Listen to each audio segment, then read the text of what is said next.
Study IQ IAS, आपका selection हमारा mission.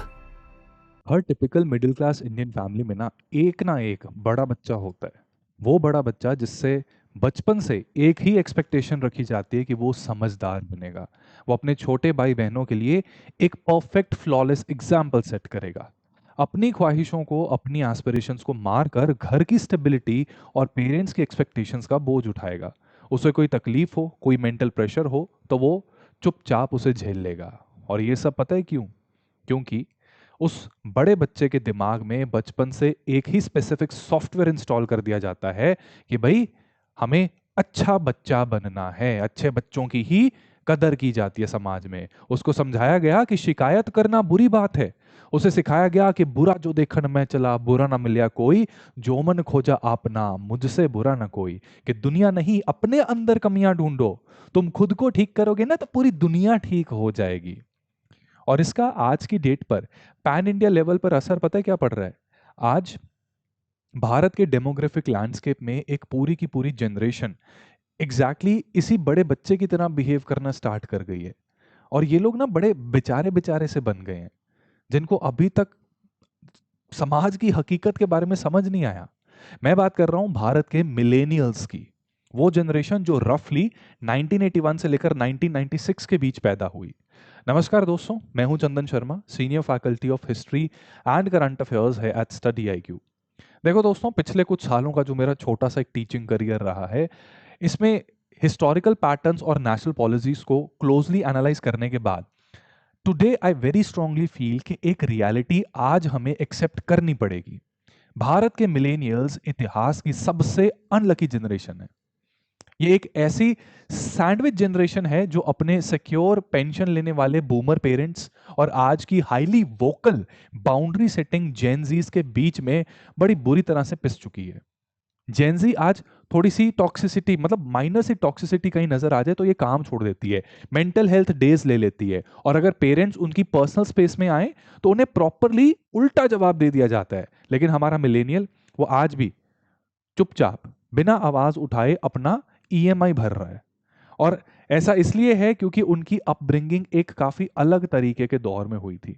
उन्हें सिखाया गया था कि सिस्टम से सवाल मत पूछो, बस चुपचाप अपना काम करो। 9 to 5 एक जॉब ले लो, प्यारी सी नौकरी ले लो और लाइफ सेट हो जाएगी। ये इतना बड़ा फ्रॉड किया। लेकिन जैसे ही ये जनरेशन अपने प्राइम ईयर्स में आई, गेम के रूल्स चेंज हो गए। इन्होंने बेचारों ने सारी कंडीशंस फुलफिल की, मेहनत की, डिग्री ली, पर जब आउटपुट आने का समय आया तो सिस्टम इनके अगेंस्ट हो गया। इन्हें समझ ही नहीं आया कि इनके साथ फ्रॉड हो चुका है भाई। इस जनरेशन की किस्मत और टाइमिंग को जरा देखिए।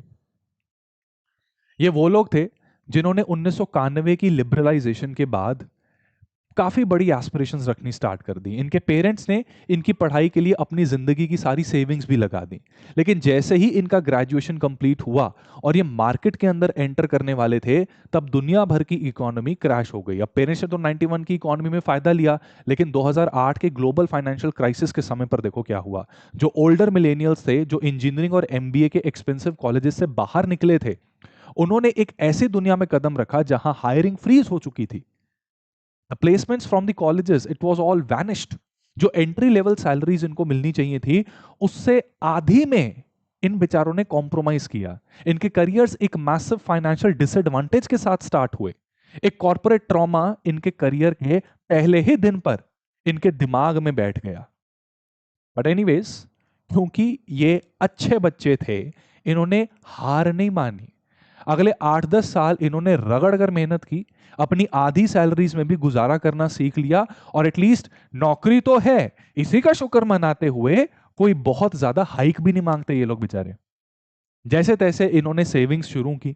मिड 2010 आते आते जब इनकी एज लेट 20s या 30s के आसपास आई, इन्होंने सोचा कि चलो अब थोड़ा स्टेबल हो गए हैं, अब शायद अपना कोई छोटा सा बिजनेस शुरू कर सकते हैं या अपनी फैमिली के लिए कोई घर खरीद लेते हैं। और आप सबको पता है, भारत में घर खरीदने के लिए वो part A part B payment, आपको पता है वो क्या होता है ना? एक चेक देना पड़ता है, दूसरा कैश की जरूरत पड़ती है। अब बस ये सोच ही रहे थे और तभी नवंबर 2016 में एक रात अचानक एक अनाउंसमेंट होती है डीमोनेटाइजेशन की। देखिए दोस्तों, करंट अफेयर्स का फैकल्टी होने के नाते चाहे मैं प्राइम मिनिस्टर मोदी का एक एडमायरर हूं, लेकिन मैं चीजों को ऑब्जेक्टिवली देखना चाहता हूं और देखता हूं। आप सब एक पॉलिटिकल आइडियोलॉजी के हार्डकोर सपोर्टर हो सकते हैं आप लोग, और चलो मैं मान भी लूं कि भाई इस पॉलिसी के पीछे का इंटेंट ब्लैक मनी को खत्म करना था, तो it's a good intent. But demonetisation की अगर आप एग्जीक्यूशन की बात करें, तो you cannot deny the fact that the execution was a total disaster. रातों रात 86% करेंसी इनवैलिड हो गई। जिन्होंने इनफॉर्मल सेक्टर और एमएसएमई में अपना करियर बनाया था, जो बच्चे छोटे बिजनेसेस रन करना शुरू हुए थे, the millennials who were running small businesses, उनकी कमर ही टूट गई, लाखों जॉब्स वैनिश हो गई। और इसके ठीक बाद जब इकोनॉमी इस शॉक से रिकवर भी नहीं कर पाई, जीएसटी का बहुत ही जल्दबाजी में रोल आउट किया गया। And again, GST is a brilliant step for the long term economy of our country and I completely support GST. पर उस समय 2017 में, उस समय जो केओस क्रिएट हुआ इस जल्दबाजी की वजह से, जो कॉम्प्लेक्स कॉम्प्लायंसेस थे, उसने छोटे व्यापारियों का गला घोट दिया। एक मिलेनियल जो एंटरप्रेन्योर बनना चाहता था, वो अपनी ग्रोथ पर फोकस करने की जगह सिर्फ टैक्स कॉम्प्लायंस की कंफ्यूजन में उलझ कर रह गया। आप इस जनरेशन का ट्रेजेडी को जरा ध्यान से देखने की कोशिश कीजिए। जब इन्हें अर्न करना था, दुनिया की इकोनॉमी क्रैश हो गई। जब इनको वेल्थ एक्यूमुलेट करनी थी, तब देश का इंटरनल सिस्टम बदल रहा था, और पॉलिसी मेकर्स ने इसका ब्लेम लेने के बजाय उल्टा इन्हीं मिलेनियल्स को ताने मारने शुरू कर दिए। इन सब के बाद जब इकोनॉमी स्लो हुई, तो नैरेटिव पता है क्या बिल्ड किया गया? आपको 2019 का वो फेमस इंसिडेंट याद होगा, जब भारत का ऑटोमोबाइल सेक्टर एक बड़े ही हिस्टोरिक स्लोडाउन को फेस कर रहा था। तब हमारी फाइनेंस मिनिस्टर श्रीमती निर्मला सीतारमन जी, इन्होंने एक स्टेटमेंट दिया। उन्होंने कहा कि भाई ऑटोमोबाइल सेक्टर का डिक्लाइन इसलिए हो रहा है क्योंकि मिलेनियल्स का माइंडसेट बदल गया है। दे सेड कि मिलेनियल्स कार्स नहीं खरीदते बल्कि ओला और उबर को प्रेफर करते हैं। With all due respect, this statement is a master class in completely misunderstanding the reality of an entire generation. Millennials Ola और उबर इसलिए प्रेफर नहीं करते क्योंकि उन्हें रोज सुबह एक ड्राइवर की राइड कैंसिल करने का बड़ा शौक है कि कब वो राइड कैंसिल करे, मजा आ जाएगा। वो गाड़ी इसलिए नहीं खरीद पा रहे क्योंकि उनके पास गाड़ी खरीदने का पैसा ही नहीं है। और अगर खरीद भी लें, तो लाखों का टैक्स और आरटीओ के बाद भी हमारे देश की सड़कों का क्या हाल है, आप लोग मुझसे बेहतर जानते हैं। और अभी E20 का कलेश, ये भी आप मुझसे बेहतर जानते हैं। आज हम 2026 में खड़े हैं। पिछले 15 सालों में एजुकेशन की कॉस्ट कहां से कहां पहुंच चुकी है। एक एवरेज मिडिल क्लास मिलेनियल जब कॉलेज से निकलता है, तो उसके सर पर एक बहुत बड़ा एजुकेशन लोन होता है। एंट्री लेवल की आईटी सैलरीज, और 2009 में रफली ये 3.5 लाख पर एनम हुआ करती थी एंट्री लेवल पर, और उसके एक दशक बाद तक भी वो सैलरीज ऑलमोस्ट उसी ब्रैकेट में घूम रही है। लेकिन महंगाई, महंगाई कहां की कहां पहुंच गई। ये वो जनरेशन है जिसके पेरेंट्स ने, ज्यादातर पेरेंट्स ने, एक सिंगल मिडिल मैनेजमेंट सैलरी पर शहर के अच्छी लोकेशन में बड़ा घर खरीद लिया था। बूमर्स को यह फायदा था। और आज हस्बैंड और वाइफ दोनों के कमाने के बाद भी, घर में डबल इनकम होने के बाद भी, एक मिलेनियल फैमिली टीयर 1 सिटी के आउटस्कर्ट्स में एक 2 BHK भी अफोर्ड नहीं कर पाती। उसके लिए भी ईएमआई चाहिए। उनके यदि बच्चे हों तो स्कूल में एडमिशन कराना हो गया, उनकी मेडिकल सीट दिलाना हो गया, इतनी महंगाई। तो जब एक इंसान अपनी आधी सैलरी रेंट, एजुकेशन लोन और ग्रोसरीज में निकाल रहा है, तो कार खरीदने का डिस्पोजेबल इनकम आएगा कहां से? ओला उबर प्रेफर करना ये कोई कूल लाइफस्टाइल चॉइस नहीं थी, it was a desperate financial compromise. Problem ये है कि society expects them to function like boomers, है ना। मिलेनियल्स से एक्सपेक्ट किया जाता है कि बूमर्स की तरह बनो, but without giving them the financial stability that boomers enjoyed relatively, मतलब ड्यूरिंग देयर ओन टाइम। आज मिलेनियल्स को उन्हीं के बॉस ताने मारते हैं कि आजकल के बच्चों में वो बात नहीं रही। उन्हें फोर्स किया जा रहा है ऐसी वर्किंग कंडीशंस में जहां इंसान की कोई वैल्यू ही नहीं है। मैं खुद मिलेनियल हूं यार, और मेरी हालत पता है क्या है आपको? थोड़ा दिल की बात आपके साथ शेयर करना चाहता हूं। मेरे बूमर बॉसेस मुझसे एक्सपेक्ट करते हैं कि बिना कोई बगावत, बिना कोई रिबेल की अपना काम चुपचाप सिर झुका के करता रहूं। लेकिन मेरी टीम के जो जेनजीज हैं, इनको मैं थोड़ा सा अपनी टीम का बर्डन शेयर करने के लिए रिक्वेस्ट कर दूं ना, बाय सेइंग कि भाई ये काम तू भी कर दे थोड़ा सा, तो सीधा कहते हैं कि आपने मुझसे तू करके कैसे बात कर दी, ऑफिस का टाइम हो गया है, मुझे घर जाना है। और हर बात का उल्टा जवाब देना है इनको। मतलब I am not against Gen Zs, but यार एक पैटर्न है।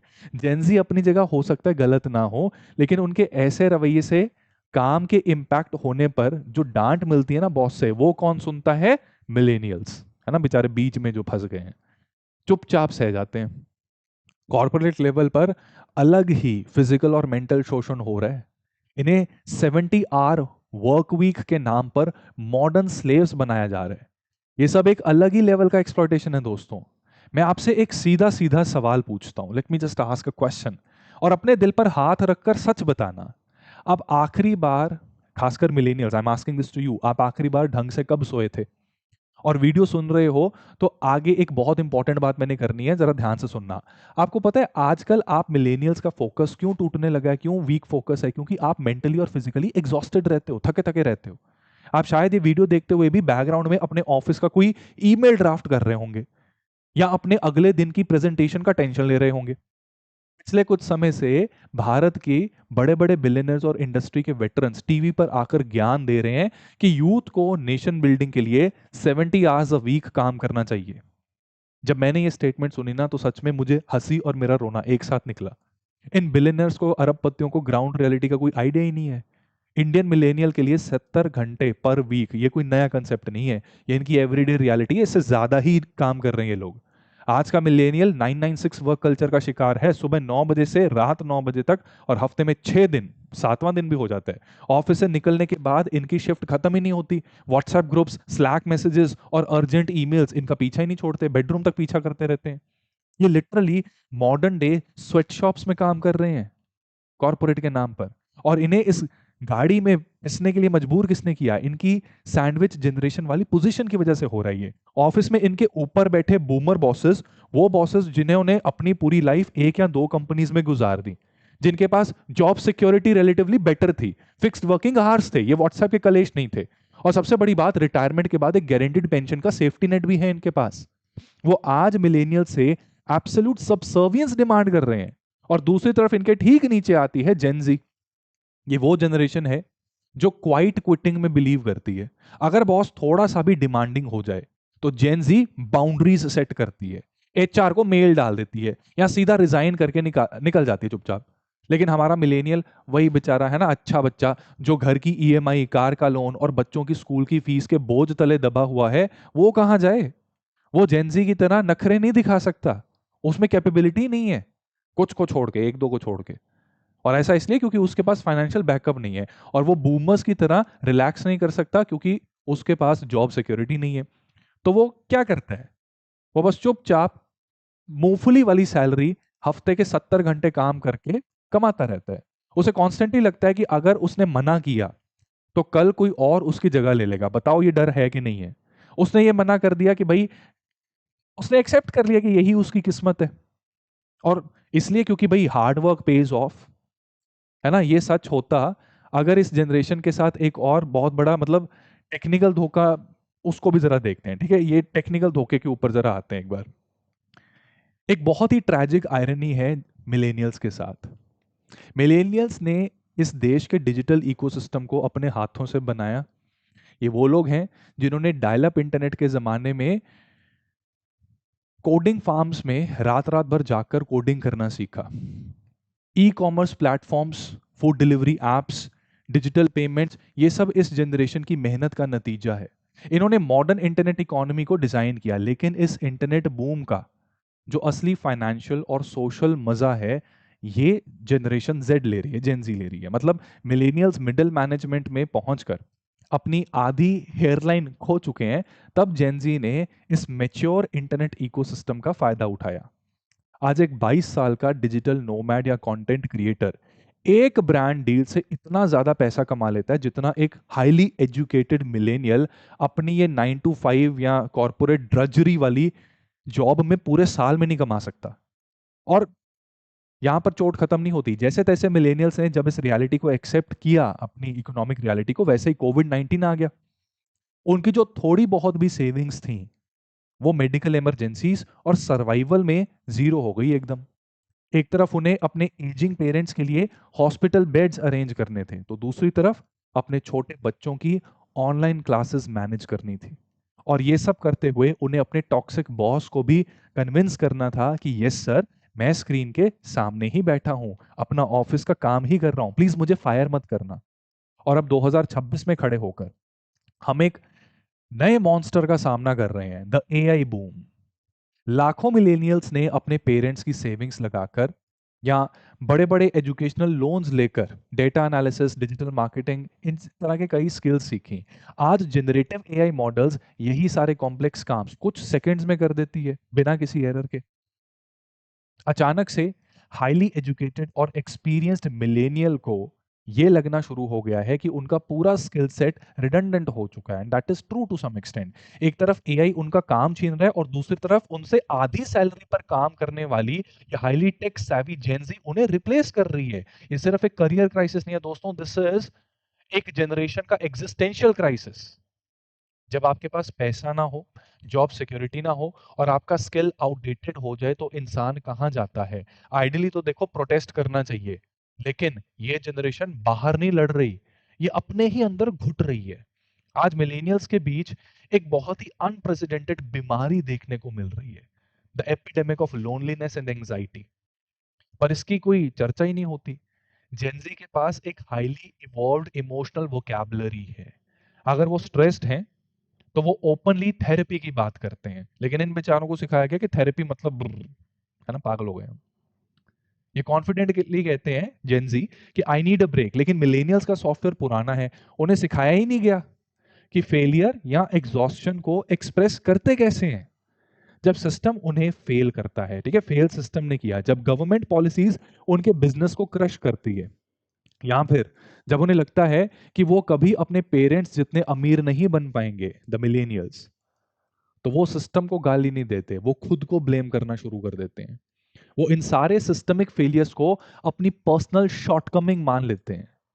ये जनरेशन घर पर टैंट्रम्स थ्रो नहीं करती, ये बॉस के खिलाफ इंटरनेट पर रोने वाले वायरल वीडियोस नहीं बनाती।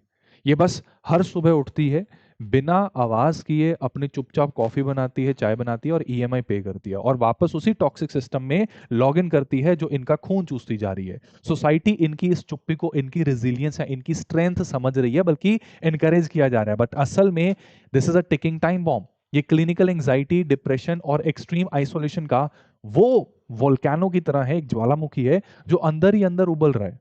और मेरे हिसाब से to call Indian millennials unlucky is actually an understatement. ये मॉडर्न इंडिया के वो सबसे बड़े बच्चे हैं जिन्होंने रूल बुक के हिसाब से सब कुछ बिल्कुल ठीक किया था, पर उन्हें बाद में पता चला कि ये रूल बुक ही झोलबाज थी, जुमला थी रूल बुक। इन्होंने 2008 का रिसेशन झेला, डीमोनेटाइजेशन और जीएसटी के स्ट्रक्चरल आफत देखी, पैंडेमिक का ट्रॉमा सहा, और अब एआई की अनएम्प्लॉयमेंट वेव को ये झेल रहे हैं। They are facing it. इन्होंने अपने से पहले आने वाली जनरेशन के रिटायरमेंट फंड्स किए, ठीक है, उनके रिटायरमेंट फंड काम करके उनके हेल्प की, है ना, आने वाली जनरेशन के लिए एक डिजिटल प्लेग्राउंड बना दिया in the form of internet, social media etcetera. लेकिन खुद के हाथ में इनके क्या आया? सिर्फ कर्जे, एग्जॉशन और एक खामोशी। बट फिर भी इनके इस स्ट्रगल में एक ऐसी ट्रेजिक ट्रेजिक नोबिलिटी है जिसे इग्नोर नहीं किया जा सकता। ये जनरेशन शिकायत किए बिना इस देश की इकोनॉमी के इंजन को चला रही है। इसलिए अगली बार जब आप किसी मिलेनियल को वीकेंड पर लैपटॉप के सामने बैठकर काम करते हुए देखें, या फिर संडे के दिन भी यूट्यूब पर आकर as a current affairs faculty lecture देते सुने, तो उस पर उन कर्जों का बोझ देखें जो उसने इंटेंशनली क्रिएट नहीं किए, एंड देयरफॉर उसे एक फेल्ड जनरेशन मानने की जगह प्लीज प्लीज उन्हें समझने की कोशिश करो। वो आपकी फैमिली का वही बड़ा बच्चा है जिसने खुद के लिए जीना मतलब भूल ही गया कैसे जिया जाता है। अगर आप या आपका कोई भी अपना इस दर्द को, इस साइकिल को डेली झेल रहा है, तो इस वीडियो को उनके साथ जरूर शेयर कीजिएगा। उन्हें बताइएगा कि वो अकेले नहीं है। उन्हें बताइएगा कि प्रॉब्लम उनमें नहीं है, प्रॉब्लम उस वक्त और उस सिस्टम में थी जिसके बीच हम लोग पैदा हुए। आवाज उठाइए क्योंकि चुप रहने का वक्त अब जा चुका है। एंड हाँ, एक और बात, जेनजी एंड मिलेनियल्स को हो सकता है लोग आपस में बांटने की कोशिश करें, लेकिन बंटना मत, क्योंकि साथ मिलकर ये दोनों जनरेशंस इस देश में एक्चुअल चेंज लाने की ताकत रखती हैं। So thank you so much for watching this video till and. मैं हूं चंदन शर्मा, मिलता हूं आपसे अगले इसी तरह के एक और एनालिसिस के साथ यहीं स्टडी आई क्योंकि यूट्यूब चैनल पर। सो अगर अभी तक आपने चैनल को सब्सक्राइब नहीं किया तो अब कर लीजिए, राइट, एंड सवाल पूछते रहिए। एंड यार मिलेनियल्स, थोड़ा जीना सीखो, थोड़ा अपने छोटे भाई बहनों से सीखो, राइट, थोड़ा बाहर निकलो, क्या पता कल हो ना हो। अपना ध्यान रखिए एवरीवन, राइट। एंड ये बंटने की जरूरत नहीं है, you gen ji I millennial, भाई एक दूसरे की प्रॉब्लम्स को हमें समझना पड़ेगा। और याद रखना अभी जो जेनजी प्रोटेस्ट हुए थे, है ना, ऐसा नहीं कि उसमें सिर्फ जेनजी बच्चे ही थे, there were a few millennials as well there, right. So do let me know in the comment section, ये पूरे के पूरे मुद्दे में आपका क्या मानना है। हो सकता है आपके विचार मुझसे काफी अलग हों, but I will love to read them. तो कमेंट सेक्शन में जरूर पार्टिसिपेट कीजिएगा, इस वीडियो को जरूर शेयर कीजिएगा। I will see you soon in the next session. Take care, जय हिंद, thank you so much. Study IQ IAS, आपका सिलेक्शन हमारा मिशन।